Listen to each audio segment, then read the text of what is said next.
হাই friends, মই আয়ুষ ৰং চেনেলত সম্প্ৰচাৰিত হৈ থকা সূৰুযমুখী ধাৰাবাহিকখনৰ আজিৰ খণ্ডটোত পৰিয়ে শেৱালি আৰু সোণক আগবঢ়াই ঘৰলৈ আনিবলৈ যাব আৰু ধূপ ধূনাৰে ঘৰৰ ভিতৰলৈ পৰিয়ে লৈ আহিব আৰু তেতিয়া শেৱালিয়ে পৰি ইমানখিনি বুজি পোৱাৰ বাবে ধন্যবাদ বুলি কোৱা দেখিবলৈ পাব।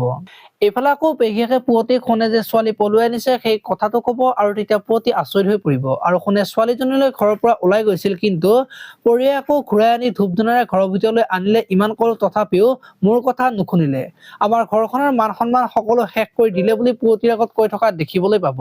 আৰু সেইখিনি সময়তে ৰত্ন যাব আৰু সন্দাই ছোৱালী অনাৰ কাৰণে ঘৰখনত অলপ অশান্তি হৈছে, সেই বুলিতো তাক আমি যাব দিব নোৱাৰো বুলি কব আৰু পৰিয়ে যি হব লগা আছিল তাকে হৈ গল, এইবোৰ ভাবি থাকিলে খোৱা বিয়া নোখোৱা খব কৰিব নোৱাৰো বুলি কব। আৰু তেতিয়া পুৱতিয়ে অশান্তি কৰিব লগা কাম কৰিলেতো অশান্তি হবই বুলি কোৱা দেখিবলৈ পাব। আনফালে সোণে শেৱালি পলুৱাই অনা কথাটো বিজয়ে গম পাই অনুস্মিতাক কব আৰু সিহঁতৰ সকলোৰে অশান্তি হৈ থকা কথাটো কব। আৰু তেতিয়া অনুস্মিতাই সিহঁতৰ ঘৰত কৈ এতিয়া আমাৰ ঘৰতে অশান্তি বেছি হব বুলি কৈ থাকিব আৰু মায়ে গম পালে বহুত বেয়া হব, মাক আমি কিবাকে হলেও চম্ভালিব লাগিব বুলি কোৱা দেখিবলৈ পাব।